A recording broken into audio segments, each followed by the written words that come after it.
ഞാൻ തന്നെ വായിക്കാം. ഇസ്രായേൽ മക്കൾ മിസ്രയീം ദേശത്തു നിന്ന് പുറപ്പെട്ടതിൻ്റെ 480 സംവത്സരത്തിൽ ഇസ്രായേലിൽ ശലോമോന്റെ വാഴ്ചയുടെ 4-ാം ആണ്ടിൽ 2-ാം മാസമായ സീവ് മാസത്തിൽ അവൻ യഹോവയുടെ ആലയം പണിയുവാൻ തുടങ്ങി.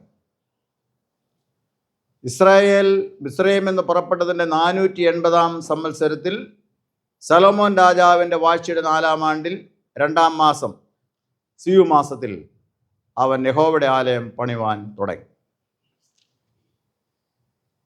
6-ാം അധ്യായം തന്നെ 37-ാം വാക്യം ഇങ്ങനെ വായിക്കും.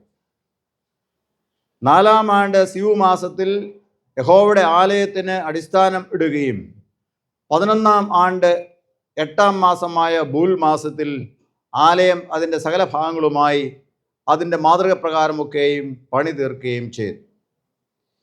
അങ്ങനെ അവൻ 7 ആണ്ട് കൊണ്ട് അത് പണി തീർന്നു. പ്രാർത്ഥിക്കാം. കർത്താവേ, പരിശുദ്ധ പിതാവേ, അവിടുത്തെ വലിയ കൃപയാൽ 2025-ാം ആണ്ടിൽ ഞങ്ങൾക്ക് ഈ സഭയുടെ ആരംഭത്തിൻ്റെ ഓർമ്മയെ പുതുക്കിക്കൊണ്ട് ഞങ്ങൾ ഈ പ്രദേശത്ത് കർത്താവേ തെക്കൻ തിരുവിതാംകൂറിൽ അവിടെ മൗത്യമേറിയ വചനവുമായിട്ട് കടന്നു വന്ന റിങ്കിൾ ടോബെ എന്ന അവിടുത്തെ മിഷണറിയെയും കർത്താവെ അവരെ ഈ പ്രദേശത്തേക്ക് നിർബന്ധപൂർവം കൊണ്ടുവന്ന വേദമാണിക്യം മഹാരസൻ എന്ന ഞങ്ങളുടെ പൂർവ്വപിതാവിനെയും ഞങ്ങൾ സമയത്ത് ഓർക്കും. അങ്ങ് നൽകിയ ദിവ്യമായ വെളിച്ചത്തിൻ്റെ കാഴ്ചപ്പാടിൻ്റെ അടിസ്ഥാനത്തിൽ അവരെ കർത്താവയോടെ കൊണ്ടുവരികയും ഞങ്ങളുടെ പിതാമഹന്മാർക്ക് അവരിലൂടെ ലഭിച്ച എല്ലാവിധമായ അനുഗ്രഹങ്ങളെയും അതിന്നും നിലനിൽക്കുവാൻ തക്കവണ്ണം സാക്ഷ്യമായി ഈ സഭ സ്ഥാപിതമായതിൻ്റെയും ഓർമ്മയെ ഞങ്ങൾ പുതുക്കുമ്പോൾ അങ്ങ് ചെയ്ത എല്ലാവിധമായ നന്മകളെയും ഓർത്തുകൊണ്ട് അങ്ങയെ സ്തുതിക്കുവാൻ മഹത്വപ്പെടുത്തുവാൻ അങ്ങടികളെ പ്രാപ്തരാക്കണമേ. കർത്താവെ, പുതിയൊരു ദേവാലയത്തിൻ്റെ നിർമ്മിതിക്കായിട്ട് ആഗ്രഹിക്കുകയും അതിന് തറക്കല്ലിടുവാൻ ഒരുങ്ങുകയും ചെയ്യുന്നു. അതിൻ്റെ വരുമ്പരായികളും പോരായ്മകളും എല്ലാം അങ്ങ് അറിയുന്നല്ലോ. അതെല്ലാം ഞങ്ങളോട് ക്ഷമിക്കുകയും ഈ നല്ല പ്രവൃത്തിക്കായി ഞങ്ങളെ ശക്തിയിരിക്കുകയും ബലപ്പെടുത്തുകയും ചെയ്യണമേ. സ്തോത്ര ശുശ്രൂഷയിൽ ഞങ്ങളുടെ മൗത്യമേറിയ വചനം ധ്യാനിപ്പാൻ ഞങ്ങൾ ആഗ്രഹിക്കുന്നു.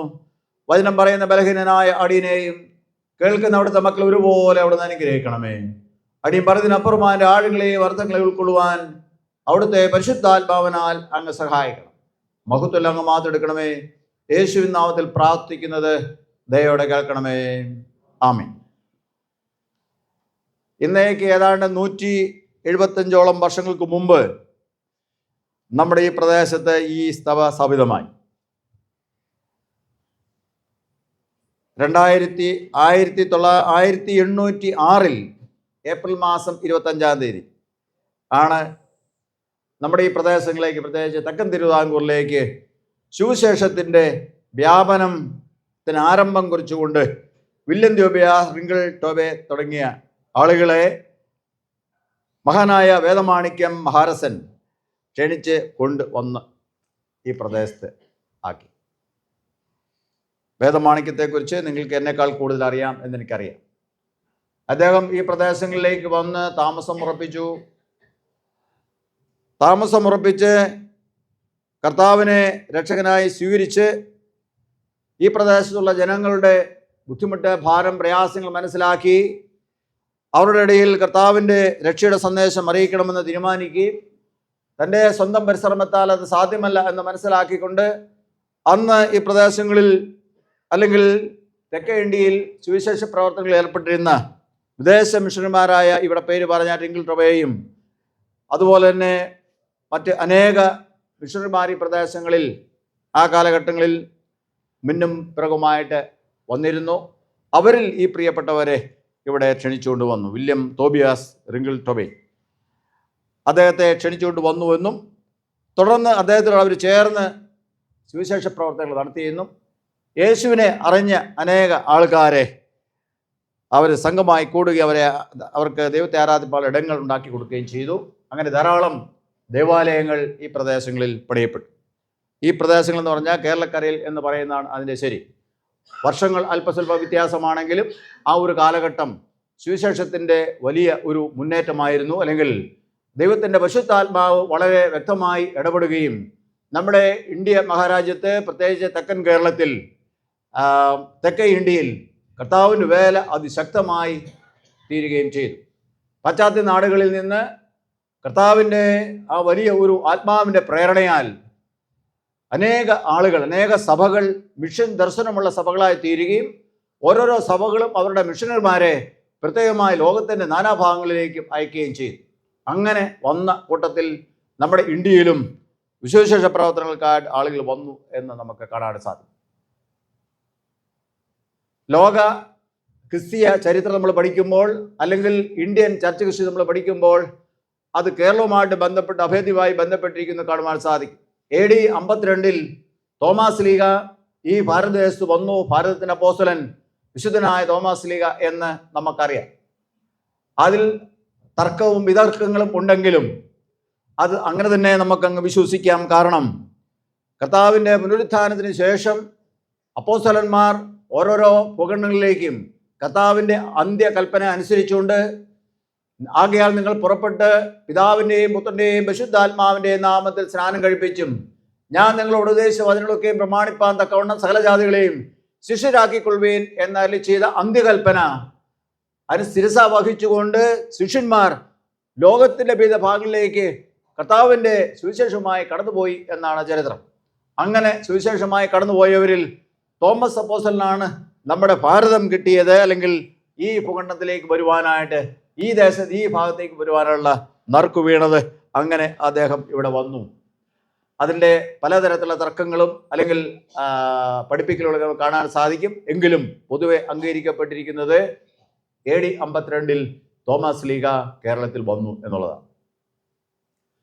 1800 കാലഘട്ടം വരെ, അല്ലെങ്കിൽ 1700 കാലഘട്ടം വരെ, ഏതാണ്ട് 18 നൂറ്റാണ്ടോളം പിന്നീട് സുവിശേഷത്തിന് എന്ത് സംഭവിച്ചു എന്നൊക്കെ അറിയത്തില്ല. എന്ന് പറഞ്ഞാൽ നമ്മളെ സംബന്ധിച്ച് അറിയത്തില്ല. എന്നാൽ പാരമ്പര്യ സഭകളിൽ 52 മുതൽ 1700 വരെ ഇവിടെ സഭയുണ്ടായിരുന്നു എന്നുള്ളതിന് തെളിവുകൾ ധാരാളമുണ്ട്. പാരമ്പര്യ സഭകൾ എന്ന് നമ്മൾ പറയുന്ന, അല്ലെങ്കിൽ സിറിയൻ കമ്മ്യൂണിറ്റി എന്ന് പറയുന്ന, സെന്റ് തോമസ് ക്രിസ്ത്യാനികൾ എന്ന് പറയുന്ന, അങ്ങനെ പല പേരുകളിൽ ഈ ക്രിസ്തു സഭ കേരളത്തിൽ ഉണ്ടായിരുന്നു. വളരെ കൃത്യമായിട്ടുള്ള ഒരു ഇടയപരിപാലനങ്ങൾ അതാത് സഭകളിൽ നിന്ന് ലഭിക്കാത്ത സാഹചര്യങ്ങളും ഉണ്ടായി എന്നും അതുമൂലം പല തർക്കങ്ങളും ഉണ്ടായെന്നും സഭകൾ ഏതെല്ലാം വിഭാഗത്തിൽപ്പെട്ടവരെന്ന് ഇവിടെയുള്ള വിശ്വാസികൾക്ക് അറിയില്ലാതെ ഇരുന്ന കാലഘട്ടം ഉണ്ടായിരുന്നു എന്നൊക്കെയും സഭാചരിത്രം പഠിക്കുമ്പോഴൊക്കെ കാണാൻ സാധിക്കും. അതുകൊണ്ട് കാരണം അന്നത്തെ സഞ്ചാരങ്ങൾ വളരെ വളരെ ദുർഘടമായ സഞ്ചാരങ്ങളായിരുന്നു. പാശ്ചാത്യ പൗരസ്ത്യ നാടുകളിൽ നിന്ന് ഇങ്ങോട്ടുള്ള സഞ്ചാരങ്ങൾ പലപ്പോഴും അത് പലതരത്തിലുള്ള ബുദ്ധിമുട്ടുകളും ജീവന് തന്നെ ഹാനിയും വന്നതിരുന്നാലൊക്കെ കാണുവാൻ സാധിക്കും. അങ്ങനെ സുവിശേഷത്തിന് വേണ്ടി അവർ നിലനിന്നപ്പോൾ, സഭകളുടെ വ്യത്യാസം അറിയത്തില്ലാതെ അവർ നിന്നപ്പോൾ, പല സഭക്കാരും ഇവിടെ വന്നപ്പോൾ ഇവിടെയുള്ള ക്രിസ്ത്യാനികളെ കാണുകയും അവരുടെ വിശ്വാസത്തെക്കുറിച്ച് മനസ്സിലാക്കുക, ഏത് വിഭാഗത്തിൽപ്പെട്ടവരാണ് എന്ന് ചിന്തിക്കുകയും അന്വേഷിക്കുകയും ചെയ്തു. ചില സമയങ്ങളിൽ അവർ വന്നവരുടെ കൂട്ടത്തെ കൂട്ടാനുള്ള ശ്രമങ്ങളൊക്കെയും നടന്നത് നമുക്ക് കാണാൻ സാധിക്കും. കോലംകുരിശ് സത്യത്തെക്കുറിച്ച് നിങ്ങൾ കേട്ടിട്ടുണ്ടായിരിക്കാം. അതൊക്കെയും അതിൻ്റെ ഭാഗമാണ്, ചരിത്ര ഭാഗമാണ്, കഴിഞ്ഞ കാലങ്ങളിലുള്ള സംഗതികളാണ്. ഞാൻ പറയുന്നത് അതിനുശേഷം 1700 വർഷങ്ങൾക്ക് ശേഷം വീണ്ടും ഒരു സുവിശേഷ മുന്നേറ്റം ഉണ്ടായി. അത് പാശ്ചാത്യ നാടുകളിൽ നിന്നാണ് ഇങ്ങോട്ട് മിഷണറിമാർ വന്നത് എന്നുള്ളതാണ്. പൗരസ്ത്യ ദേശത്ത് നിന്ന് ആദ്യമേ അപ്പോസ്തലന്മാരിവിടെ വന്നു, ശേഷം പിന്നീട് വന്നത് പാശ്ചാത്യ നാടുകളിൽ നിന്നാണ്. അത് വ്യവസായിക വിപ്ലവത്തോട് അനുബന്ധിച്ച് എന്ന് വേണേൽ നമുക്ക് പറയാം. എങ്കിലും അതിന് ആക്കം കൂട്ടി എന്നുള്ളൊരു പരമാർത്ഥമാണ്. 1700 കാലഘട്ടങ്ങളിൽ കത്തോലിക്ക മിഷണറിമാരും അതുപോലെ തന്നെ മറ്റ് പ്രൊട്ടസ്റ്റന്റ് മിഷണറിമാരും കേരളത്തിലേക്ക് വന്നു. അങ്ങനെ വന്നവരുടെ കൂട്ടത്തിലാണ് 1806 ഏപ്രിൽ മാസത്തിൽ ഇവിടെ ഒരു സഭ സ്ഥാപിതമാകുവാൻ ഇടയായി തീർന്ന വില്യം തോബിയാസ്, ട്വിങ്കിൾ ടോബെ തുടങ്ങിയ ആൾക്കാരെ മഹാനായ വേദമാണിക്യം മഹാരസൻ അദ്ദേഹം കൂട്ടിക്കൊണ്ടുവരികയും ഈ പ്രദേശങ്ങളിൽ അനേക സഭകൾ സ്ഥാപിക്കുകയും ചെയ്തു. ചരിത്രത്തെക്കുറിച്ച് ഞാൻ കൂടുതലായിട്ട് പറയുന്നത് നമ്മൾ അറിഞ്ഞിരിക്കേണ്ടതാണ്. കാരണം ഇന്നത്തെ കേരളത്തിൻ്റെ സാമൂഹ്യ പശ്ചാത്തലം നമുക്കറിയാം. ഇതെങ്ങനെ എത്തുപെട്ടു എന്നുള്ളത് നമ്മൾ മനസ്സിലാക്കിയിരിക്കേണ്ടത് നമ്മളെ തുടർന്നുള്ള വളർച്ചയ്ക്ക് വളരെ അത്യാവശ്യമാണ്. 100 വർഷം എന്ന് പറയുമ്പോൾ 100 വർഷത്തിന് മുമ്പ് ഇന്ത്യ പോലും ഇല്ലെന്ന് നമ്മൾ ഓർത്തോണം. 100 വർഷത്തിന് മുമ്പ് നമ്മൾ ഇന്ന് പറയുന്ന ഇന്ത്യ പോലും ഇല്ല. 200 വർഷത്തിന് മുമ്പോ എന്തുമാത്രം ഉണ്ടെന്ന് ഓർത്താ ചാവൻ. ബ്രിട്ടീഷുകാരുടെ കോളനിയായിട്ട്, ഈസ്റ്റ് ഇന്ത്യ കമ്പനിയുടെ കോളനിയായിട്ട് 100 വർഷവും, വീണ്ടും ബ്രിട്ടീഷ് കോളനി ഗവൺമെൻറ്റിൻ്റെ ഭരണത്തിൽ 100 വർഷവും, ഈ നമ്മൾ പറയുന്ന ഭാരതദേശം അത് ഉൾക്കൊള്ളുന്ന പാകിസ്ഥാൻ, ബർമ ഉൾപ്പെടെയുള്ള ഈ ഇന്ത്യ ഭരിക്കപ്പെട്ടു. 947 ഇന്ന് കാണുന്ന വിപ്രകൃതിയോടുകൂടി ഇന്ത്യ എന്ന രാജ്യം ഉണ്ടായി. നമ്മൾ പറയുമ്പോൾ ഇന്ത്യ എന്ന് പറയുമ്പോൾ നമ്മൾ ഓർക്കും അത് പണ്ട് കാലം തൊട്ട് അനാദികാലം തൊട്ട് അങ്ങനെയുണ്ട്. അങ്ങനെയല്ല. ഇന്ന് കാണുന്ന ഇന്ത്യ, ഈ ജിയോഗ്രഫിക്കൽ ബൗണ്ടറിയുള്ള ഇന്ത്യ ഉണ്ടായിട്ട് വളരെ നാളുകളുള്ള 947 അത് കൃത്യമായിട്ടും ഉണ്ടായത്. അതിനു മുമ്പ് അതല്ലായിരുന്നു ഇന്ത്യയുടെ സ്ഥിതി. അപ്പോൾ അത്രയും വ്യത്യാസങ്ങൾ വന്നു. ആ വ്യത്യാസം പറയാൻ വേണ്ടിയാണ്, അല്ലെങ്കിൽ വേറെ രാഷ്ട്രീയം പറയാൻ വേണ്ടിയല്ല എന്നത്. അത്രയും വ്യത്യാസങ്ങളുണ്ടായി നമ്മൾ ഈ കാലം എന്ന് പറയുമ്പോൾ. അപ്പോൾ അന്നത്തെ സാമൂഹ്യ സ്ഥിതി എന്താണ്, ഇന്നത്തെ സാമൂഹ്യ സ്ഥിതിയാണ്? ഇന്ന് നമ്മളെങ്ങനെയാണ് ഇപ്രകാരം നമുക്കൊരു സാമൂഹ്യ സ്ഥിതി ഉണ്ടാകാൻ കാരണം? ഇന്ത്യ മുഴുവനായിട്ട് ഇന്നത്തെ ഇന്ത്യ മുഴുവനായിട്ട് നമ്മൾ നോക്കുമ്പോൾ ഇന്ത്യയുടെ വികസനത്തിന് ഏറ്റവും പ്രധാനമായി തീർന്ന, നാഴികക്കല്ലായി തീർന്നത് വിദ്യാഭ്യാസമാണെന്ന് കാണുവാൻ സാധിക്കും. അറിവ്, വിദ്യാഭ്യാസം എന്ന് പറഞ്ഞാൽ അറിവിൻ്റെ വ്യാപനമാണ് ഏറ്റവും കൂടുതൽ വിദ്യാഭ്യാസം ഉണ്ടാകുവാൻ, അറിവ് വർദ്ധിക്കുവാനായിട്ട് ഇടയായി തീർന്നത്. തീർച്ചയായിട്ടും ഭാരതത്തിൻ്റെ അല്ലെങ്കിൽ ആ പഴയ പാരമ്പര്യം വെച്ച് നോക്കുമ്പോൾ ധാരാളം അറിവുള്ള ആൾക്കാരുണ്ടായിരുന്നു. അത് ചില സെക്ഷൻ ആൾക്കാരിൽ മാത്രമേ ഉണ്ടായിരുന്നു എന്നുള്ളതാണ് അതിൻ്റെ സത്യം. നമ്മൾ പലപ്പോഴും മറന്നു പോകുന്നൊരു കാര്യമാണ്. അത് സമൂഹത്തിലെ ഏതാനും കൈവരലാണെന്ന ആൾക്കാർക്ക് മാത്രമേ ഈ അറിവും ബോധമൊക്കെ ഉണ്ടായിരുന്നുള്ളൂ. അവർക്ക് മാത്രമേ എന്തെങ്കിലും ഉണ്ടായിരുന്നുള്ളൂ. ബാക്കിയുള്ള ആൾക്കാർക്കും ഒന്നുമേ ഇല്ലായിരുന്നു. അതാണ് എൻ്റെ സത്യം. എന്നാൽ മിഷണന്മാർ വന്നതിന് ശേഷം ഈ സാധാരണക്കാരിൽ സാധാരണപ്പെട്ട ആൾക്കാർക്കും എന്ത് ചെയ്തു? അറിവുണ്ടായി എന്നുള്ളതാണ് അതിൻ്റെ. അവർക്ക് വിദ്യാഭ്യാസം ലഭിച്ചു എന്നുള്ളതാണ്. അവർക്ക് വിദ്യാഭ്യാസം വേണം എന്ന് പറഞ്ഞു എന്നുള്ളതാണ്, അവർ പഠിപ്പിച്ചു എന്നുള്ളതാണ് ഒരു പ്രത്യേകത. വിമർശകന്മാർ പല രീതിയിൽ അതിനെ പറയാമെങ്കിലും നമ്മുടെ പൂർവ്വപിതാക്കന്മാർക്ക് അക്ഷരാഭ്യാസം ലഭിച്ചു എന്നുള്ളത് ഒന്നാമത് നിങ്ങൾ ദൈവത്തെ ബോധ്യപ്പെടുത്തേണ്ട കാര്യമാണ്. ആ കാലഘട്ടങ്ങളിൽ സമൂഹത്തിലെ മറ്റ് പല ആൾക്കാർക്കും എഴുത്തും വായനയും അറിയാതിരുന്ന കാലഘട്ടങ്ങളിൽ നമ്മുടെ പൂർവ്വപിതാക്കന്മാർക്ക് എഴുത്തും വായനയും അവർക്ക് അറിയാമായിരുന്നു. അവർ അക്ഷരാഭ്യാസം ചെയ്തിരുന്നു. അവർ ഈ വിശുദ്ധ വചനം വായിച്ച് മനസ്സിലാക്കിയിരുന്നു. അല്ലെങ്കിൽ ഇത് വായിക്കാനും പഠിക്കാനും ആ വിദ്യാഭ്യാസം അവർ ഉപയോഗിച്ചിരുന്നു. ഒരു ദീർഘകാലം, വളരെ കാലഘട്ടങ്ങൾ ഇതിനെ അടിസ്ഥാനപ്പെടുത്തി ഇത് വായിച്ചും പഠിച്ചും ഇതിൻ്റെ സത്യങ്ങൾ ഗ്രഹിച്ചും അവരവരുടെ ദൈനംദിന ജീവിതത്തെ ക്രമപ്പെടുത്തി ചിട്ടപ്പെടുത്തി എന്ന് പറയുമ്പോൾ ഇന്ന് നമ്മൾ ഇതിന് എന്ത് സ്ഥാനം കൊടുക്കുന്നു എന്നുള്ളതാണ് അതിൻ്റെ നമ്മൾ ചിന്തിക്കേണ്ടത്. നമ്മുടെ പിതാക്കന്മാരെ ഇത്രയധികം തീക്ഷ്ണതയോടെ വളരെ വളരെ ദിശാബോധത്തോടെ നടത്തിയ ഈ വചനം അത് വായിക്കാൻ വേണ്ടി അവർ അക്ഷരാഭ്യാസം നേടിയെങ്കിൽ, അതിനുള്ള സംവിധാനങ്ങളോട് ഉണ്ടാക്കിയെങ്കിൽ ഇന്ന് നമ്മളിതിനെ എന്തുമാത്രം വിലയുള്ളതായിട്ട് കാണുന്നു എന്ന് നമ്മൾ ചിന്തിക്കും. ഈ 2025 ആണ്ടിൽ മഹാരാജന്റെ ഓർമ്മയെ നമ്മൾ പുതുക്കുമ്പോൾ അത് നമ്മൾ ഓർക്കണം. ഇന്ന് നമുക്കിതിന് എന്തുമാത്രം സ്ഥാനമുണ്ട്? ഇന്ന് ഇത് നമ്മുടെ ജീവിതത്തിൻ്റെ ഒരു ഗൈഡായിട്ട് നമുക്ക് ഉപയോഗിക്കാൻ പറ്റുമോ? ഇതിൽ നിന്ന് എന്തെങ്കിലും കാര്യങ്ങൾ നമ്മൾ ഉൾക്കൊള്ളുന്നു എന്ന് ചിന്തിക്കണം. ഇതിൻ്റെ ഏതെങ്കിലും പ്രമാണങ്ങൾ നമ്മളെ സ്വാധീനിക്കുന്നു എന്ന് നമ്മൾ ചിന്തിക്കണം. നമ്മുടെ പൂർവ്വപിതാക്കന്മാരെ അത് സ്വാധീനിച്ചിരുന്നു. അതുകൊണ്ടാണ് ഇന്ന് ഞാനിവിടെ നിൽക്കുന്നത്, നിങ്ങളും ഇവിടെ നിൽക്കുന്നത്. അത് മറന്നു പോകരുത്. അത് മറന്നാൽ നമ്മുടെ അടിസ്ഥാനം നമ്മൾ മറന്നു എന്നതിൻ്റെ അർത്ഥം. അതുകൊണ്ട് അത് ഓർത്ത് വേണം ദൈവത്തെ സ്തുതിക്കാൻ. ഇന്ന് നമ്മൾ സ്തുതി സ്തോത്രങ്ങൾ അർപ്പിക്കാനായിട്ട് കടന്നു വന്നിരിക്കുക അല്ലേ? എത്ര പേര് മനഃപൂർവ്വമായി അതിനുവേണ്ടി കടന്നു വന്നു എന്ന് ചിന്തിക്കണം. എത്ര പേര് മനഃപൂർവ്വമായി വേദമാണിക്യം മഹാരസൻ അദ്ദേഹത്തിലൂടെ നമുക്ക് ദൈവം നൽകിയ നന്മകളെ ഓർത്ത് ദൈവമേ ഞങ്ങളങ്ങ് സ്തുതിക്കുന്നുവെന്ന് ഹൃദയത്തെ തൊട്ട് പറയാൻ എത്ര പേർക്ക് സാധിക്കുന്നുണ്ട്? അതിന് ഓർമ്മ വേണം. ഓർമ്മ ചുമ്മാ നമ്മൾ ഇതിലെ വഴിയെ പോകുമ്പോൾ വന്നു കയറി ആരാധിക്കുന്നതല്ല ആരാധന എന്ന് പറയുന്നത്. സ്തുതി സ്തോത്രങ്ങൾ എന്ന് പറയുന്നത് നമ്മുടെ ഉള്ളിൻ്റെ ഉള്ളിൽ നിന്ന് പറയേണ്ടതാണ്. അത് വെറുതെ ഉള്ളതല്ല. വെറുതെ നമുക്ക് സ്തുതി സ്തോത്രം എന്ന് പറയാൻ പറ്റത്തില്ല. അത് ഏതെങ്കിലും ഒരു നന്മ നമുക്ക് കിട്ടിയെങ്കിൽ അതിന് പകരമായിട്ട് നമ്മൾ കൊടുക്കേണ്ടതാണ്. അതിന് അറിവ് വേണം, ഓർമ്മ വേണം. എന്താണ് ഓർമ്മ? ഇന്നത്തെ ഓർമ്മയുടെ പ്രത്യേകത എന്താണ്? 1.25 നൂറ്റാണ്ട് പിന്നിട്ട് നമ്മൾ ഈ സഭയോടെ നിൽക്കുമ്പോൾ ഓർക്കേണ്ട ഓർമ്മ എന്ന് പറയുന്നത് അതിന് അന്നോളം ഇന്നുവരെ, അന്നു മുതൽ ഇന്നുവരെ നമ്മെ നടത്തി, നമ്മുടെ തലമുറകളെ നടത്തിയ ദൈവം, ആ ദൈവത്തിനാണ് നമ്മൾ പറയേണ്ടത്. അതിന് കാരണപൂർവ്വമായി തീർന്ന വേദമാണിക്യത്തെ ഓർത്ത് ദൈവമേ ഞങ്ങളുടെ മധ്യേ വേദമാണിക്യത്തെ അയച്ചതിനായി നമുക്ക് ദൈവത്തിന് നന്ദി കരേറ്റാൻ സാധിക്കും. അദ്ദേഹത്തിന് ആ ദർശനം കൊടുത്തതിനായിട്ട് എന്ത് ചെയ്യണം? ദൈവത്തിന് നന്ദി കരയറ്റണം. അദ്ദേഹത്തെ സഹായിച്ച ട്വിങ്കിൾ ടോബയെ ഓർത്ത് എന്തിനാണ് നമ്മൾ ദൈവത്തിന് നന്ദി കരയറ്റണം. ഇത് ഈ ഒരു പ്രദേശത്തെ മാത്രമല്ല, കേരളക്കരയിൽ അല്ലെങ്കിൽ സൗത്ത് ഇന്ത്യയിൽ ആകമാനമായിട്ടുള്ള ഒരു പ്രതിഭാസമാണ്, അല്ലെങ്കിൽ ഒരു ദൈവം ചെയ്ത നന്മയാണ്. നമുക്കിവിടെ മലയാളം പഠിക്കാൻ ഇടയായി തീർന്നുവെങ്കിൽ ഇന്ത്യയുടെ രാഷ്ട്രഭാഷ ഏതാ മക്കളെ? ഇന്ത്യയുടെ രാഷ്ട്രഭാഷ കുട്ടികൾ പറഞ്ഞേ ഹിന്ദി. ഹിന്ദി അതിൻ്റെ ഒരു ലിറ്റർജി, അതിനൊരു അക്ഷരമാല ആൽഫബറ്റ് ഉണ്ടാക്കുകയും അതിന് പ്രത്യേകമായി നിഘണ്ടുവൊക്കെ ഉണ്ടാക്കുകയും ചെയ്ത ആരാന്നറിയാമോ? മിഷണറിമാരാണ്. ഇന്ത്യയിൽ വന്ന മിഷണറിമാരാണ് അത് ചെയ്തത്. നമുക്കറിയാം, ഇന്ത്യയിൽ കൂടുതലും ആൾക്കാർ സംസാരിക്കുന്ന ഭാഷ, പ്രാദേശിക ഭാഷ ഏത് ഭാഷയാണ്? ഹിന്ദിയാണ്. കാരണം അങ്ങനെ വന്നേ, ഹിന്ദി പോലെയുള്ള ഇന്ന് നമ്മൾ ഉപയോഗിക്കുന്ന ആധുനിക ഹിന്ദി ഭാഷയ്ക്ക് സമാനമായ ഭാഷകൾ അനേക സംസ്ഥാനങ്ങളിൽ അന്ന് സംസാരിച്ചിരുന്നു. മിഷണന്മാർ അതെല്ലാം കൂടെ ക്രോഡീകരിച്ച് ഒരൊറ്റ ഭാഷ ഉണ്ടാക്കി. അതാണ് ഹിന്ദി ഭാഷ എന്ന് പറയുന്നത്. ഓരോ ഹിന്ദി ഭാഷ ഓരോ സംസ്ഥാനങ്ങളിലും അതാത് സംസ്ഥാനങ്ങൾക്ക് അതിൻ്റെതായ ചെറിയ ചെറിയ വ്യത്യാസങ്ങളുടെ ഭാഷയുണ്ട് കേട്ടോ.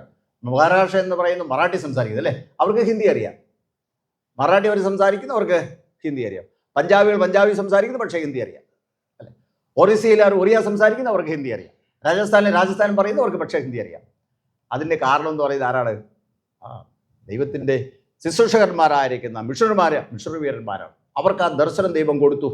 അങ്ങനെ വിവിധ ഭാഷകളെ അല്ലെങ്കിൽ രൂപീകരിച്ച് അവർ ഒരൊറ്റ ഭാഷയായി തീർന്ന് ഒരൊറ്റ ആൽഫബറ്റ് ഉണ്ടാക്കി, ഒരു നിഘണ്ടു അതിനുണ്ടാക്കി.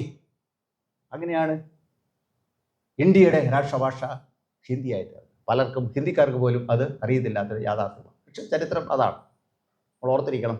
അതെല്ലാം ഓർത്ത് നമുക്ക് എന്ത് ചെയ്യാൻ സാധിക്കും? കർത്താവേ, ഹിന്ദി ഭാഷയ്ക്കായി ഞങ്ങൾ അങ്ങനെ സ്തുതിക്കുന്നു എന്ന് പറയണേ. കാരണം എന്താ? ഹിന്ദി ഭാഷ ഉണ്ടാക്കിയത് ആരാണ്? ദൈവവേലക്കാരാണ്, ദൈവദാസന്മാരാണ്, കർത്താവിൻ്റെ വേലക്കാരാണ്.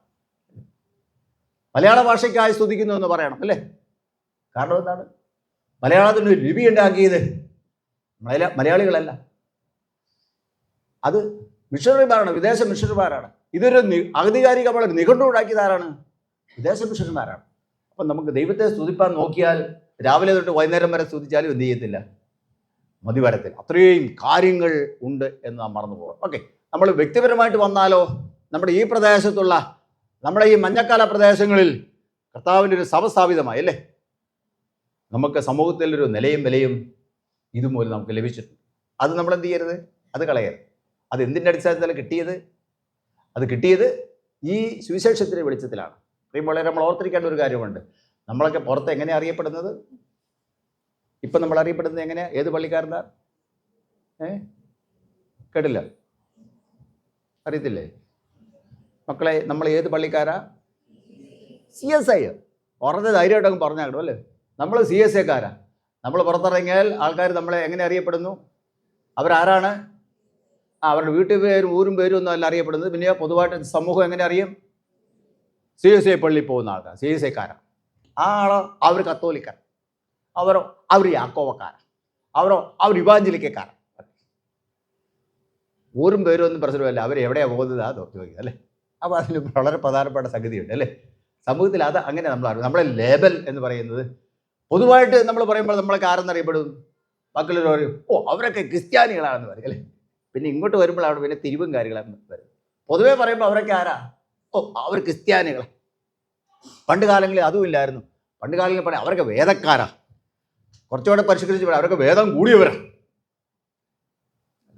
വേദം കൂടിയ വേദക്കാരെന്നല്ല, വേദം കൂടിയക്കാർ. അതിനൊക്കെ ഭയങ്കര രസകരമായ അർത്ഥങ്ങളൊക്കെ ഉണ്ട്. നമ്മൾ എന്ത് ചെയ്യണം? അതൊക്കെ മനസ്സിലാക്കിയിരിക്കണം. നമ്മൾ അറിഞ്ഞില്ല, കേട്ടില്ല, നമ്മൾ വെറും പൊട്ടന്മാർ എന്നുള്ള രീതിയിൽ എന്ത് ചെയ്ത് പോകാൻ തീർച്ചയായും. നമ്മുടെ തലമുറയും നമ്മുടെ മക്കളൊക്കെ എന്ത് ചെയ്യണം? ആ കാര്യം അറിഞ്ഞിരിക്കണം. അത് എപ്പോഴും പറഞ്ഞുകൊണ്ട് നടക്കാൻ വേണ്ടിയല്ല.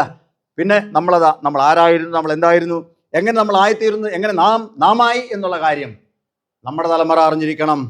അത് നമ്മുടെ മുമ്പോട്ടുള്ള പുരോഗതിക്കും മുമ്പോട്ടുള്ള യാത്രയ്ക്ക്, വിശ്വാസ യാത്രയ്ക്കും അതോടൊപ്പം തന്നെ ഭൗതിക യാത്രയ്ക്കും അത് വളരെ വളരെ പ്രധാനപ്പെട്ട സംഗതിയാണ്. അതുകൊണ്ട് ഇതുപോലുള്ള സ്തോത്ര ശുശ്രൂഷകളിൽ എന്ത് ചെയ്യണം? അത് നമ്മൾ ഓർക്കുകയും അത് ഓർത്ത് ദൈവത്തെ മഹത്വപ്പെടുത്തുകയും ചെയ്യണം. 1.25 നൂറ്റാണ്ടിൽ അധികമായി നമ്മുടെ ഈ പ്രദേശത്ത് സഭ സ്ഥാപിതമായി മുമ്പോട്ട് പോയിക്കൊണ്ടിരിക്കുകയാണ്.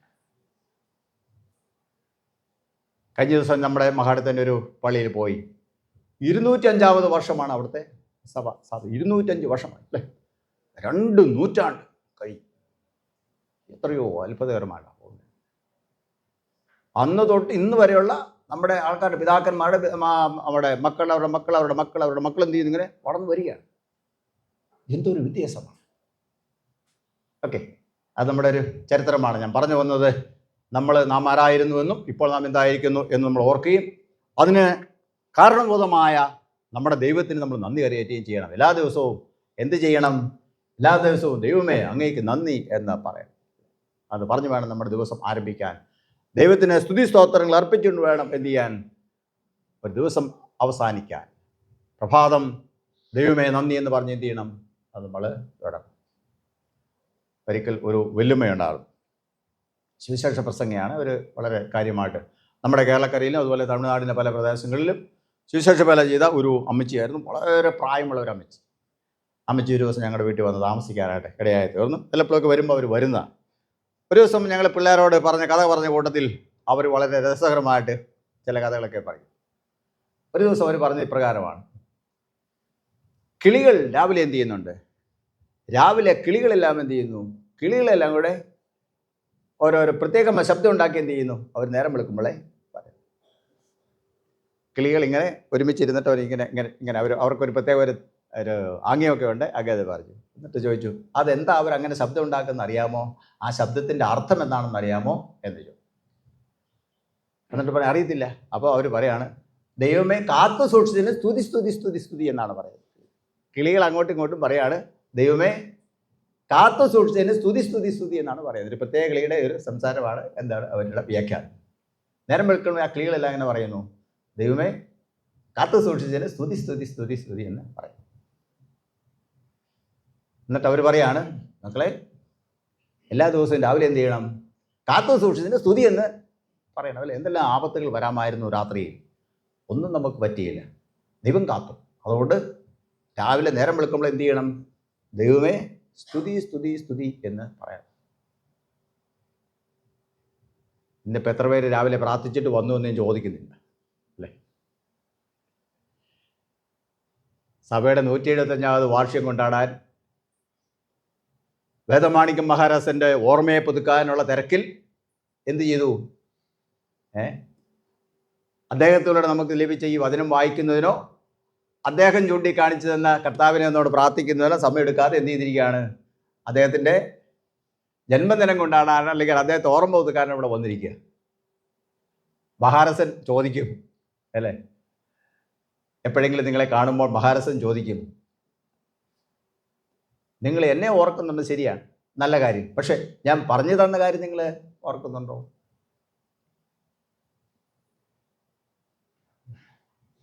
വേദോസം വായിക്കണമെന്ന് ഞാൻ പറഞ്ഞാൽ നിങ്ങൾ വായിച്ചോ?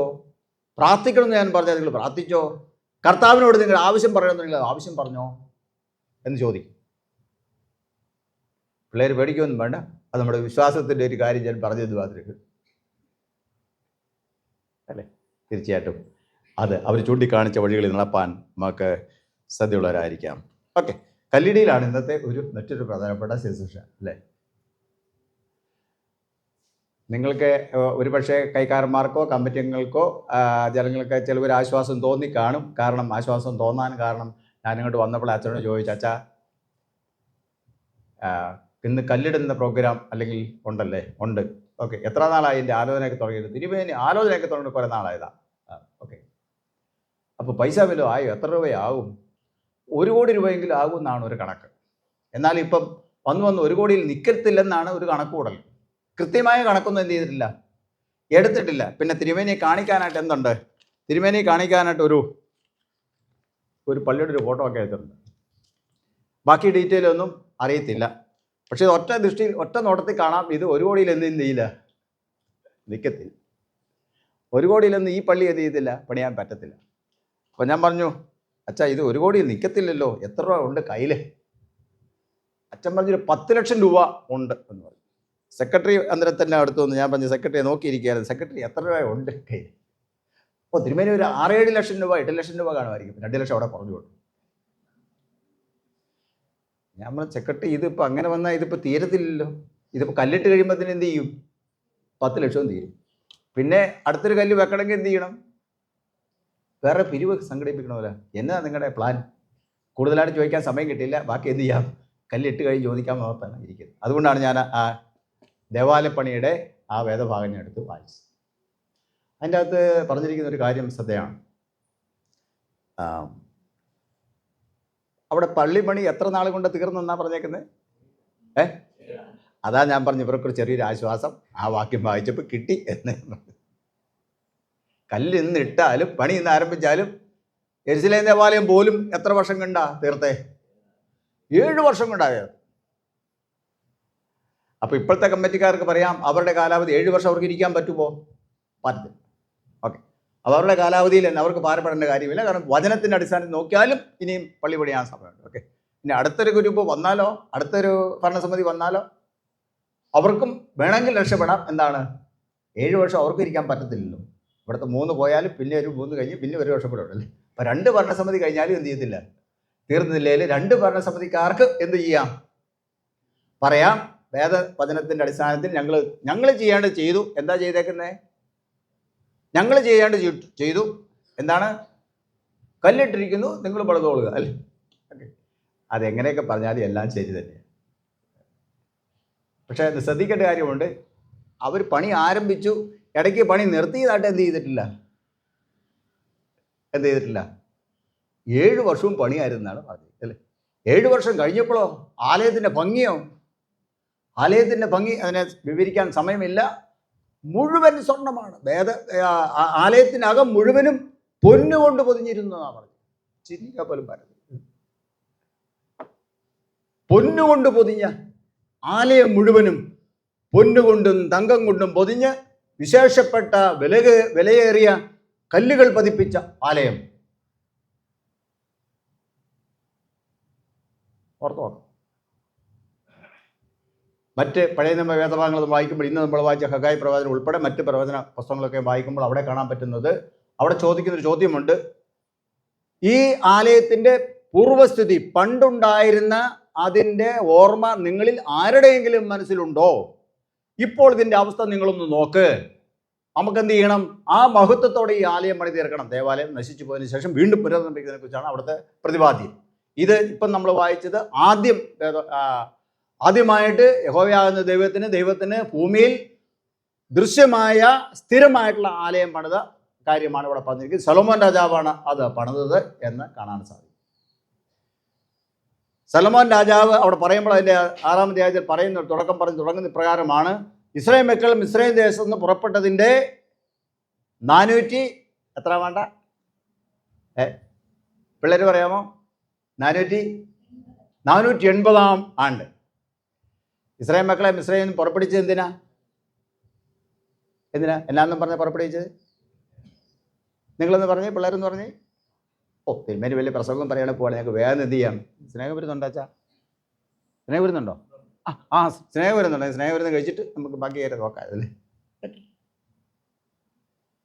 മിസ്രയീമിൽ നിന്ന് അവരെ എന്തിനാ പുറപ്പെടുവിച്ചത്?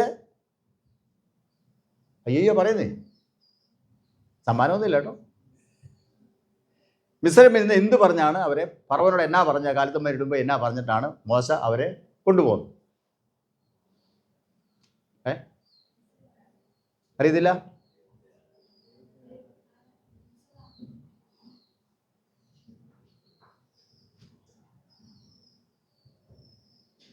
നോക്കി കണ്ടുപിടിക്കാൻ അത്ര എളുപ്പമല്ല, അറിയത്തില്ലെങ്കിൽ അല്ലേ. ഓക്കെ, ഞാൻ തന്നെ പറയാം. എൻ്റെ ജനത്തെ ആരാധിക്കാനായിട്ട്, എന്നെ ആരാധിക്കാനായിട്ട് അവരെ വിട്ടയക്കണം. ദൈവത്തെ ആരാധിപ്പാൻ ദൈവജനത്തെ വിട്ടയക്കണം. അത് പറഞ്ഞാണ് എന്ത് ചെയ്തത്? മിസ്രയീമിൽ നിന്ന് പുറപ്പെട്ടത്. മിസ്രയീമിൽ നിന്ന് പുറപ്പെട്ടതിൻ്റെ 480-ാം സംവത്സരത്തിലാണ് എന്ത് ചെയ്യുന്നത്?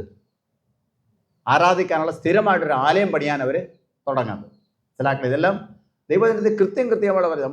നമ്മൾ മറന്നു പോയായിരിക്കാൻ വേണ്ടി വളരെ കൃത്യമാണ് കണക്ക് അല്ലേ. ഓക്കെ, ഇനി മിസ്രയീമിൽ അവർ എത്ര വർഷം അടിമളാട്ടിയിരുന്നു?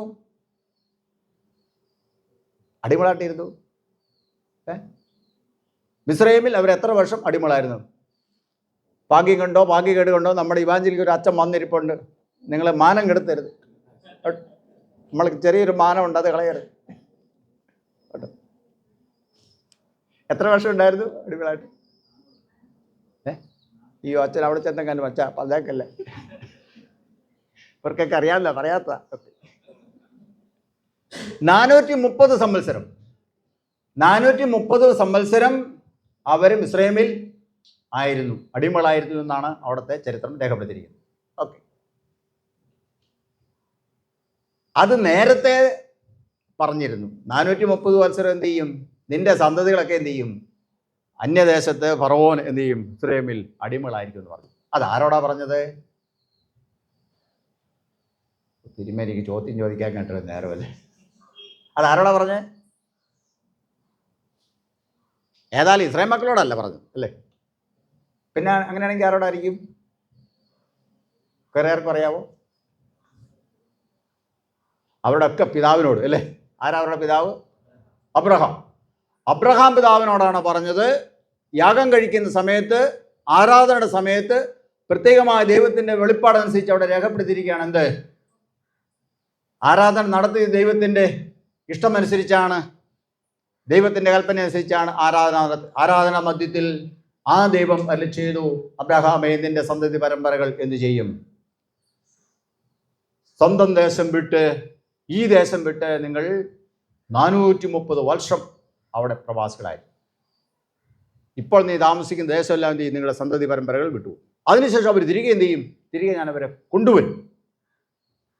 അതാണ് വാഗ്ദത്തം. അത് ആണ് എന്ത് ചെയ്ത് 430 സംവത്സരം കഴിഞ്ഞ് അന്ന് പുറപ്പെട്ടെന്നാണ് വചനം. അത് കൃത്യമായിട്ട് വേദോസ്തം രേഖപ്പെടുത്തിയിട്ടുണ്ട്. 430 സംവത്സരം കഴിഞ്ഞ് അന്ന് 31 ആകാൻ സമയമില്ലായിരുന്നു. അവിടെ വളരെ ശ്രദ്ധേയമാണ്. ഈ വാക്യം ചേർത്ത് നമ്മുടെ മനസ്സിൽ കണ്ട് ചിന്തിച്ചാൽ ഇങ്ങനെ നമുക്ക് കാണാൻ സാധിക്കും. അർദ്ധരാത്രിയിൽ അവർ കലത്തിൽ വലിയ തുണിക്കകത്ത് ഈ എന്താ പറയുക മാറാപ്പ് കെട്ടി എന്ത് ചെയ്തു? അവർ കലം സഹിതം, മാവ് കുഴച്ച കലം സഹിതം കൊണ്ടുപോയി എന്നാണ് പറഞ്ഞിരിക്കുന്നത് അല്ലേ?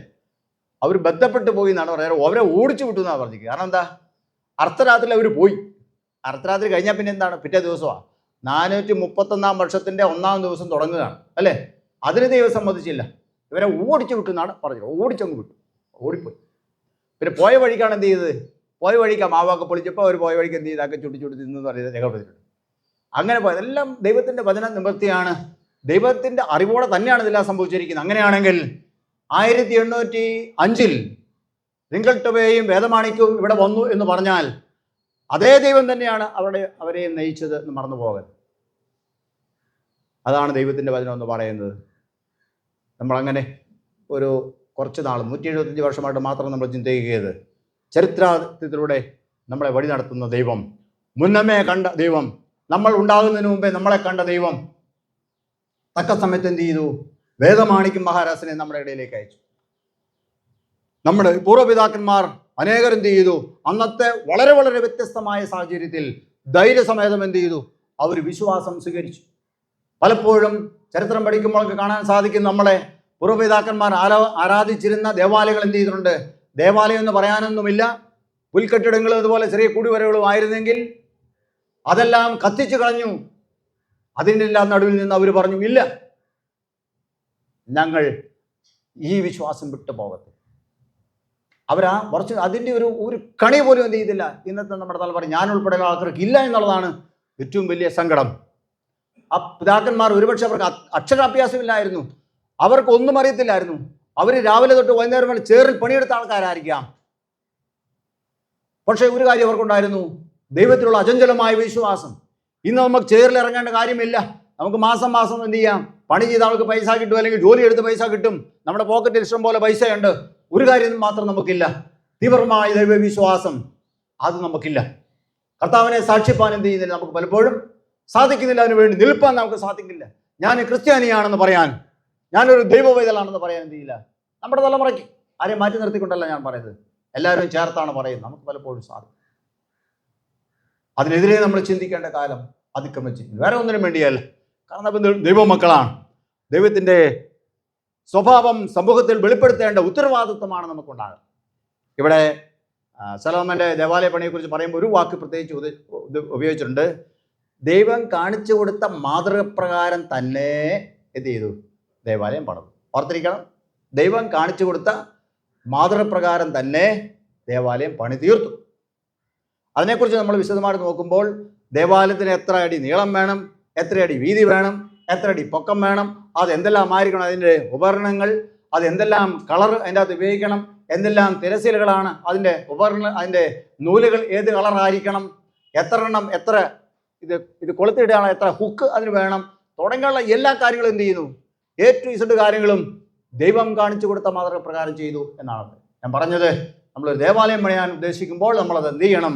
ദൈവമേ, ഇതാണ് ഞങ്ങൾ ആഗ്രഹിക്കുന്ന ദേവാലയം, അങ്ങക്ക് വേണ്ടി അങ്ങേ ആരാധിപ്പാൻ, അങ്ങയുടെ ജനങ്ങളെ ഒരുമിച്ച് ഒന്ന് ആരാധിപ്പാൻ ഞങ്ങൾ താല്പര്യപ്പെടുന്നതിൻ്റെ ഒരു രൂപമാണിത്. അങ്ങ് തന്നെ എന്തിന് ഇത് അനുവാദം തരണം, അങ്ങ് തന്നെ ഈ കാര്യം ഞങ്ങൾക്ക് സാധിച്ചു തരണം. അങ്ങയുടെ ആലയം അങ്ങയുടെ ഇഷ്ടം കൂടാതെ ചെയ്യാൻ സാധിക്കില്ലല്ലോ എന്ന് നമ്മൾ പറയാം. മനഃപൂർവ്വമായിട്ട് നമ്മൾ സമ്മതിക്കണം. ദേവാലയം ദൈവത്തിൻ്റെ ഇഷ്ടം അനുസരിച്ച്, ദൈവത്തിൻ്റെ മാതൃക അനുസരിച്ച് എന്ത് ചെയ്യണം? പണിയണം. നമ്മുടെ സ്വന്തം മാതൃക എന്ന് പറഞ്ഞാൽ അതിലൊരിക്കലും വിലയില്ല എന്ന് മറന്നു പോകരുത്. ദൈവത്തെ ആരാധിക്കേണ്ടതോ, ദൈവത്തിൻ്റെ ആരാധിക്കേണ്ടതിനും ദൈവം എന്ത് ചെയ്തിട്ടുണ്ട്? മാർഗങ്ങൾ പറഞ്ഞു കൊടുത്ത്, രീതികൾ പറഞ്ഞിട്ടുണ്ട്, ആചാരമര്യാദകൾ പറഞ്ഞു കൊടുത്തിട്ടുണ്ട് അല്ലേ? ഇഷ്ടാനിഷ്ടങ്ങളുണ്ട്. ആരാധനയ്ക്ക് വരുന്നവരുടെ ഏറ്റവും ശ്രദ്ധിക്കേണ്ട ഒരു കാര്യമാണ് ആരാധിക്കാൻ പോകുന്ന ദൈവത്തിൻ്റെ ഇഷ്ടാനിഷ്ടങ്ങൾ ഒരു ആരാധകൻ, ഒരു ആരാധക നിശ്ചയമായിട്ട് എന്ത് ചെയ്യണം? അറിഞ്ഞിരിക്കണം. ഓക്കെ പ്രിയമുള്ളവരെ, നമുക്ക് നമ്മുടെ ചുറ്റുപാട് ധാരാളം വിശ്വാസമുള്ള ആൾക്കാരുണ്ട് അല്ലേ? അവർക്കെല്ലാവർക്കും അവരുടേതായ ആരാധനയ്ക്ക് അവരുടേതായ രീതികളുണ്ടല്ലേ? ഞാൻ കഴിഞ്ഞ ദിവസം പറഞ്ഞു ചില ആരാധനാ സ്ഥലങ്ങളിൽ ഷർട്ട് ഇട്ടുണ്ട് എന്ത് ചെയ്തില്ല, പോകത്തില്ല അല്ലേ? അതിനെക്കുറിച്ചുള്ള തർക്കങ്ങളൊക്കെ ഇടയ്ക്ക് ഉണ്ടായിട്ടുണ്ട്. എങ്കിലും പൊതുവായിട്ട് പറയാം, ഷർട്ട് ഇട്ടുണ്ട് അവിടെ പോകത്തില്ല. അതുകൊണ്ട് അവിടെ ആരാധിക്കാൻ പോകുന്നവർ എന്ത് ചെയ്യും? അതിന് വാതക്ക വരെ ചെന്നിട്ട് ഷർട്ട് ഒരു കയ്യിലിട്ടുണ്ട് എന്ത് ചെയ്യും? അകത്ത് കയറി ആരാധന കഴിഞ്ഞ് പോകും. എന്താ അങ്ങനെ ചെയ്യുന്നത്? കാരണം അവിടെ ഷർട്ട് ഇടാതെ വേണം എന്ത് ചെയ്യാൻ? വരാൻ. അത് ആ ദൈവത്തിന് ഇഷ്ടമാണ്. ഷർട്ട് ഇടാതെ വരുന്നതാണ് ആ ദൈവത്തിന് ഇഷ്ടം. അത് അറിഞ്ഞുകൊണ്ട് എന്ത് ചെയ്യുന്നു? ആ ദൈവത്തിൻ്റെ അടുത്ത് ആരാധിക്കാൻ വരുന്നവർ ഷർട്ട് ഒരു കൈത്തട്ട ഇട്ടിട്ട് എന്ത് ചെയ്യും? വരും. ആ ദൈവത്തിൻ്റെ ഇഷ്ടം എന്താണെന്ന് ആ ആരാധകന് കൃത്യമായിട്ട് അറിയാം. ഓക്കെ. ചില ആരാധന സ്ഥലങ്ങളിൽ പോകുമ്പം ഇരുമുടിക്കെട്ടുമായിട്ടാണ് പോകുന്നത് അല്ലേ? ഇരുമുടിക്കെട്ടുമായിട്ട് പോകാതെ അവിടെ ദൈവപ്രസാദം കിട്ടത്തില്ല എന്ന് ആ ആരാധകൻ മനസ്സിലാക്കുന്നു. അതുകൊണ്ട് എന്ത് ചെയ്യുന്നു? അവിടെ ആരാധിക്കാൻ പോകുമ്പോൾ ഇരുമുടിക്കെട്ട്, ആചാരാനുസരിച്ചുള്ള ഇരുമുടിക്കെട്ടുമായിട്ട് പോകും. ചില പള്ളികളിലെ അവിടുത്തെ ആ അർപ്പണം എന്ന് പറയുന്നത്, അവിടെ പ്രസാദം കിട്ടണമെങ്കിൽ പുഴുക്കാണ് അവിടുത്തെ നേർച്ച. പുഴുക്ക് നേർച്ചയുള്ളിടത്ത് ദൈവപ്രസാദത്തിന് വേണ്ടി പോകുമ്പോൾ ചോറും പൊതിയായിട്ട് പോകണോ? പുഴുക്കാണ് അവിടുത്തെ സമർപ്പണമെങ്കിൽ ചോറ് കൊണ്ടേ സമർപ്പിച്ചാൽ പ്രസാദം കിട്ടുമോ? എൻ്റെ സിമ്പിൾ ചോദ്യമാണ്. കിട്ടുമോ? അത് പറയത്തില്ലേ? ഇല്ല. ചോറ് കൊണ്ടുവന്ന് അവിടെയല്ല, ചോറ് കൊണ്ടുവെക്കാൻ വേറെ ഉള്ള സ്ഥലമുണ്ട് അല്ലേ? ഇവിടുത്തെ സമർപ്പണം എന്താണ്? പുഴുക്കാണ്. ഇവിടുത്തെ സമർപ്പണം എന്താണ്? നെയ്യപ്പമാണ്. ഇവിടുത്തെ സമർപ്പണം എന്താണ്? ഉഴുന്നോടെയാണ്. ഇവിടുത്തെ സമർപ്പണം എന്താണ്? വാഴപ്പഴമാണ്. ഇവിടുത്തെ സമർപ്പണം എന്താണ്? ചക്കപ്പുഴുക്കാണ്. എന്താണോ അവിടെ അർപ്പിക്കുന്നത് ആ ദൈവത്തിന് ഇഷ്ടം, ദൈവപ്രസാദം അന്വേഷിക്കുന്നവർ, കിട്ടണമെന്ന് വിചാരിക്കുന്നവർ എന്ത് ചെയ്യണം? ആ ദൈവത്തിൻ്റെ ഇഷ്ടമനുസരിച്ച് എന്ത് ചെയ്യണം? പോകണം. പ്രിയമുള്ളവരെ, അടുത്ത ചോദ്യം ഇതാണ്: നമ്മുടെ ദൈവത്തിൻ്റെ ഇഷ്ടം എന്താണ്? നമ്മൾ ആരാധിക്കുന്ന ദൈവത്തിൻ്റെ ഇഷ്ടം എന്താണ്? ദൈവത്തിൻ്റെ ഇഷ്ടം അറിയത്തില്ലെങ്കിൽ, ആ ഇഷ്ടത്തിനനുസരിച്ച് വന്നില്ലെങ്കിൽ ആ ദൈവത്തിൽ നിന്നൊരു നന്മ കിട്ടുമെന്ന്, ആ ദൈവത്തിൽ നിന്ന് പ്രസാദം കിട്ടുമെന്ന് നമ്മൾ വിചാരിക്കരുത്. ഓക്കെ, ചോദിക്കട്ടെ, നമ്മുടെ ദൈവത്തിൻ്റെ ഇഷ്ടം എന്താണ്? അറിയാവുന്നവർക്ക് പറയാം.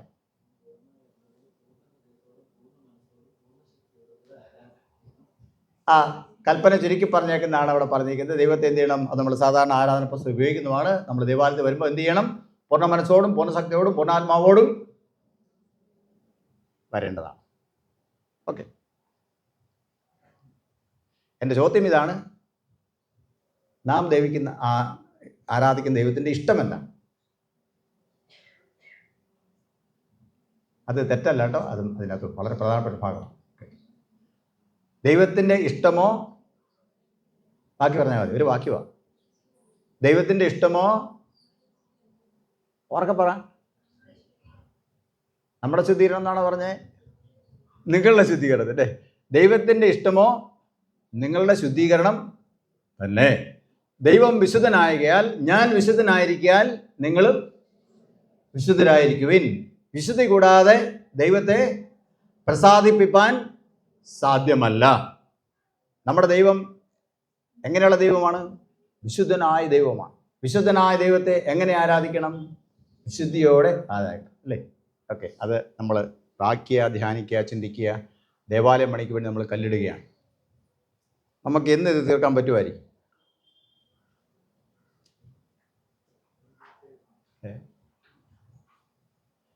വളരെ വലിയ ഒരു ഒരു ഒരു പ്രയത്നമാണ്, ഒരു സംരംഭമാണ്. ഏത്?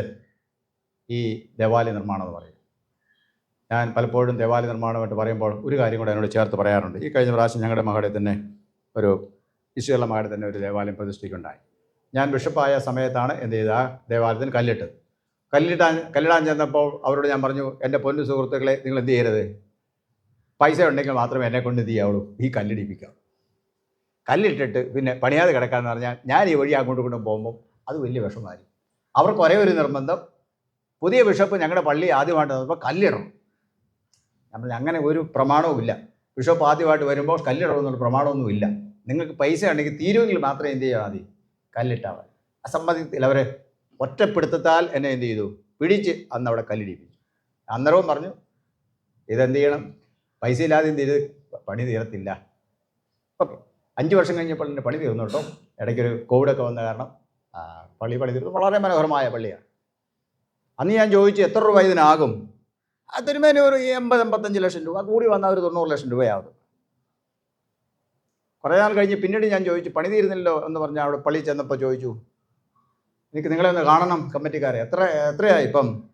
എന്നിട്ട് അവർ തിരുമേനി പറഞ്ഞ പൈസയ്ക്കും തീരത്തില്ല, 1,20,20,000 1,20,00,000. 85 ലക്ഷം എത്രയായി? 1,25,00,000. പിന്നെയും പണി നീണ്ടുപോയി. കൂടെ അവരെ വിളിച്ചു. അച്ഛന്മാർ മാറി മാറി വന്നു. അവരോട് പല ഉപദേശങ്ങൾ പറഞ്ഞു. ആ കൂട്ടത്തിൽ പറഞ്ഞ ഒരു കാര്യമുണ്ട്, അച്ഛാ, നമ്മൾ ആലയം എന്ന് പറയുന്നത് നമ്മുടെ ദൃഷ്ടിയിൽ കാണുന്ന ആലയമാണ്, അല്ലെങ്കിൽ നമുക്ക് കാണാവുന്ന ആ ഒരു ദൃശ്യമായ ആലയമാണ് നമ്മൾ പണിയാനായിട്ട് കല്ലിടും. പക്ഷേ ദൃശ്യമായ ആലയം പണിയുമ്പോൾ ആലയ നിർമ്മാണം എന്ന് പറയുന്നത് അതോടുകൂടെ ഒരു അദൃശ്യമായ ആലയം കൂടെ എന്ത് ചെയ്യണം, പണിയപ്പെടുന്നുണ്ട്. ദൃശ്യമായ ആലയം പണിയപ്പെടുന്നതിനോടൊപ്പം എന്തും കൂടെ പണിയപ്പെടുന്നുണ്ട്, അല്ലെങ്കിൽ നിർബന്ധമായിട്ട് പണിയപ്പെടണം, അദൃശ്യമായ ഒരു ആലയം കൂടെ പണിയപ്പെടണം. അദൃശ്യമായ ആലയം എന്ന് പറഞ്ഞാൽ അതെന്താണ്? അത് ഈ സഭയിലുള്ള എല്ലാ ജനങ്ങളും ഒന്നിച്ചു ചേർന്നുള്ള നിർമ്മാണത്തിനാണ് അദൃശ്യമായ ആലയം എന്ന് ഞാൻ പറഞ്ഞത്. അത് വേദോസ്തത്തിൽ അതിന് ധാരാളമായ കാര്യങ്ങളെല്ലാം തെളിവായിട്ട് പറയാം. നമ്മൾ ദൃശ്യമായ ആലയം പണിയുമ്പോൾ നമ്മൾ ഓർത്തിരിക്കേണ്ടത് അദൃശ്യമായ ആലയം കൂടെ ആ കൂട്ടത്തിൽ പണിയപ്പെടണം. ദൃശ്യമായ ആലയം പണിയുവാൻ സഭയിലുള്ള എല്ലാ ജനങ്ങളും എന്ത് ചെയ്യണം, കൂടി പരിശ്രമിക്കണം. ഒരാളും അതിൻ്റെ അകത്ത് എന്ത് ചെയ്യരുത്, മാറി നിൽക്കരുത്. ഒരാളും മാറി നിൽക്കരുത്, ഒരാളെയും മാറ്റി നിർത്തരുത്. എല്ലാവരും ചേർന്ന് വേണം പണിയാനായിട്ട്. എല്ലാവരും ചേർന്ന് ഒരു കമ്മിറ്റി ഒന്നും ഉണ്ടാക്കാൻ പറ്റത്തില്ല. അതുകൊണ്ട് നമുക്ക് എല്ലാവർക്കും കൂടെ അവരെ നമ്മുടെ എല്ലാം പ്രതിനിധികളായിട്ടാണ് ചെയ്യുന്നത്. സഭയുടെ ഭരണസമിതി അംഗങ്ങൾ പ്രത്യേകമായി ഒന്നെങ്കിൽ ചർച്ച് കമ്മിറ്റിയോ അല്ലെങ്കിൽ ബിൽഡിങ്ങിന് വേണ്ടിയുള്ള പ്രത്യേക കമ്മിറ്റികളോ തിരഞ്ഞെടുക്കപ്പെടുന്നത്. നമുക്ക് എല്ലാവർക്കും ഒരുമിച്ച് എല്ലാ ദിവസവും വരാൻ പറ്റത്തില്ല. അതുകൊണ്ട് പൊതുവായ കാര്യങ്ങൾ എല്ലാ സമയങ്ങളിലും നേതൃത്വം കൊടുക്കാൻ വേണ്ടിയാണ്, നമുക്ക് വേണ്ടിയാണ് എന്ത് ചെയ്യുന്നത്, ഭരണസമിതികളെ നമ്മൾ തിരഞ്ഞെടുക്കുന്നത്. ചർച്ച് കമ്മിറ്റി ആണെങ്കിലും ബിൽഡിംഗ് കമ്മിറ്റി ആണെങ്കിലും. അപ്പോൾ നമ്മളെല്ലാവരും ചേർന്ന് നിൽക്കണം. ആരെയും എന്ത് ചെയ്ത് മാറ്റി നിർത്തില്ല. ഒരാൾ ഒരു 10 രൂപ കൊടുത്താൽ അത് 100 രൂപ കൊടുക്കുന്ന ആളും ഒരേ കാറ്റഗറി ആണെങ്കിൽ ഒറ്റ ഇതാണ്. 100 രൂപ കൊടുക്കുന്നവന് അതിൻ്റെതായ ബുദ്ധിമുട്ടുണ്ട്, 10 രൂപ കൊടുക്കുന്നതിന് അതിൻ്റെതായ ബുദ്ധിമുട്ടും ഉണ്ട്. വളരെ സന്തോഷത്തോടെ കൊടുക്കണം, അല്ലേ? സന്തോഷത്തോടെ കൊടുക്കുന്നവനെ കേട്ടില്ല? അയ്യോ, അതുപോലും അറിയത്തില്ലേ? സന്തോഷത്തോടെ കൊടുക്കുന്നവനെ